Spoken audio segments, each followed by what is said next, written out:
Lot. ಈಗ ಬೆಂಗಳೂರು ಸನ್ಮಾನ್ಯ ಶಾಸಕರು ವಿಧಾನಸಭೆ ಪೂರ್ವದಿವರಿಂದ ಇವತ್ತು ಮಣ್ಣು ವಿತರಣಾ ಕಾರ್ಡನ್ನು ತೆಗೆದುಕೊಳ್ಳಲು ಕೋರಲಾಗಿದೆ.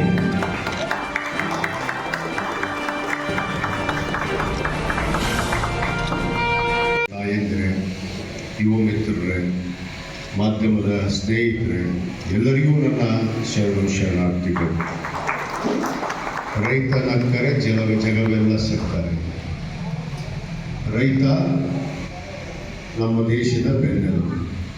ರೈತ ಅನ್ನದಾತ ಎನ್ನುವ ಮೂಲಕ ಇವತ್ತು ನಮ್ಮ ಜಲಾನಯ ಇಲಾಖೆ ಅಡಿಯಲ್ಲಿ ವಿಶ್ವ ಬ್ಯಾಂಕಿನ ನೆರವಿನ ಹೊಸ ಯೋಜನೆಗಳನ್ನು ಇವತ್ತು ಜಲಾನಯ ಇಲಾಖೆ ಈಗಾಗಲೇ ನಮ್ಮ ಜಂಟಿ ನಿರ್ದೇಶಕರು ಮಾತನಾಡಿದ ಹಾಗೆ ಅನೇಕ ಯೋಜನೆಗಳನ್ನು ಇವತ್ತು ಆಧುನಿಕ ಕಾಲದಲ್ಲಿ ಅದು ವಿಜ್ಞಾನಿಗಳು ಸಂಶೋಧನೆಯನ್ನು ಮಾಡಿ ಯಾವ ರೀತಿ ನಾವು ಬೆಳೆಗಳನ್ನು ಹೆಚ್ಚಿಸಬೇಕು, ಬೆಳೆಗಳನ್ನು ಬೆಳೀಬೇಕು, ಅದರಲ್ಲಿ ಈ ಯೋಜನೆ ಅಡಿಯಲ್ಲಿ ಈಗಾಗಲೇ ಬದು ನಿರ್ಮಾಣ ಆಗಿರ್ಬೋದು, ಕೃಷಿ ಹೊಂಡಗಳನ್ನು ನಿರ್ಮಾಣ ಮಾಡುವಂಥದ್ದಾಗಿರ್ಬೋದು, ಅನೇಕ ಯೋಜನೆಗಳನ್ನು ಇದು ವಿಶೇಷವಾಗಿ ರೈತರ ಇವತ್ತು ಭೂಮಿಗೆ ಇವತ್ತು ವೈಜ್ಞಾನಿಕವಾಗಿ ಎಲ್ಲ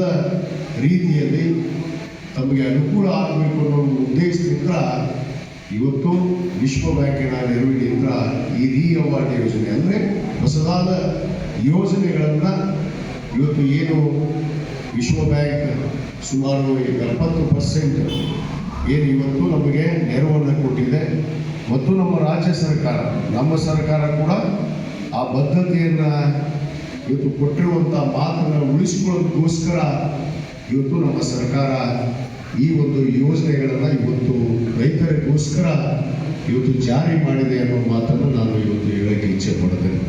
ಅದರಲ್ಲಿ 6,000 ಹೆಕ್ಟೇರಷ್ಟು ಉಪಚಾರ ಮಾಡ್ತಾ ಇದ್ದೀವಿ.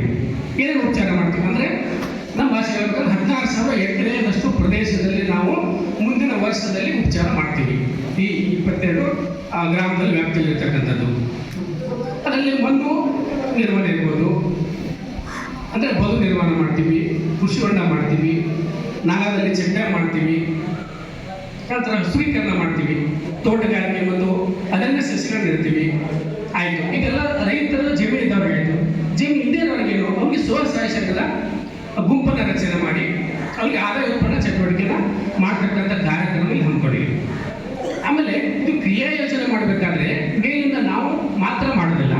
ಈಗಲೂ ಕಳೆದ 1 ವರ್ಷದಿಂದ ಈ ಗ್ರಾಮಗಳಲ್ಲಿ ನಾವು ಅರಿವು ಮೂಡಿಸೋ ಕಾರ್ಯಕ್ರಮ ಮಾಡಿದ್ದೀವಿ. ಗ್ರಾಮ ಸಭೆ, ಬೀದಿ ನಾಟಕ, ಜಾಥಾ ಮೂಲಕ ಈ ಕಾರ್ಯಕ್ರಮ ಅಂದರೆ ಏನು, ಇದ್ರಾಗ ತಮ್ಮ ಸಹಭಾಗಿತ್ವ ಬೇಕು ಅಂತ ಈ ಎಲ್ಲ ಅರಿವು ಮೂಡಿಸೋ ಕಾರ್ಯಕ್ರಮ ಮಾಡಿದ್ವಿ. ನಂತರದಲ್ಲಿ ತರಬೇತಿಗಳನ್ನು ಮಾಡಿದ್ವಿ, ರೈತರಿಗೆ ತರಬೇತಿ ಮಾಡಿದ್ವಿ.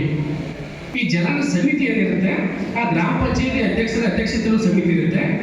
ಅದರಲ್ಲಿ ರೈತರು ಸದಸ್ಯರಿರ್ತಾರೆ, ಸ್ವಸಹಾಯ ಸಂಘದ ಸದಸ್ಯರು ಅದರಲ್ಲಿ ಸದಸ್ಯರಿರ್ತಾರೆ, ಗ್ರಾಮ ಪಂಚಾಯತ್ ಸದಸ್ಯರಿರ್ತಾರೆ, ಆ ಜಲಾನ ಸಮಿತಿ ಅಧ್ಯಕ್ಷರು ಗ್ರಾಮ ಪಂಚಾಯತ್ ಅಧ್ಯಕ್ಷರಾಗಿರ್ತಾರೆ. ಈ ಸಮಿತಿಗಳನ್ನು ರಚನೆ ಮಾಡಿ ಅವರಿಗೆ ಮೊದಲಾದ ತರಬೇತಿ ಕೊಟ್ಟು ಈ ಎಲ್ಲ ಸಹಭಾಗಿತ್ವದೊಂದಿಗೆ ನಾವು ಪ್ರತಿ ಸರ್ವೆ ನಂಬರಲ್ಲಿ ಓಡಾಡಿ ಯಾವ ಜಮೀನಿಗೆ ಏನು ಬೇಕು ಅಂತಕ್ಕಂಥ ಮಾಹಿತಿನ ಕ್ರೋಢೀಕರಿಸಿದ್ದೀವಿ.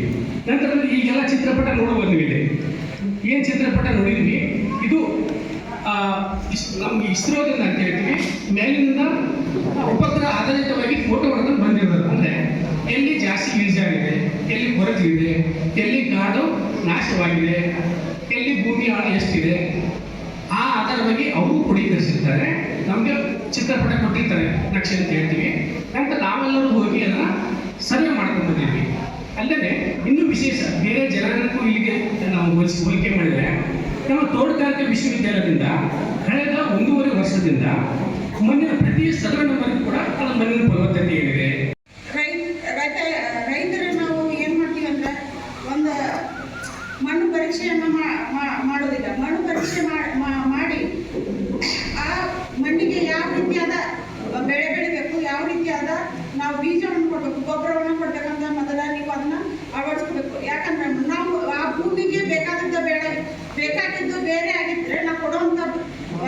ಗೊಬ್ಬರ ಆಗಿರ್ಬೋದು, ಬೀಜ ಆಗಿರ್ಬೋದು, ಬೇರೆ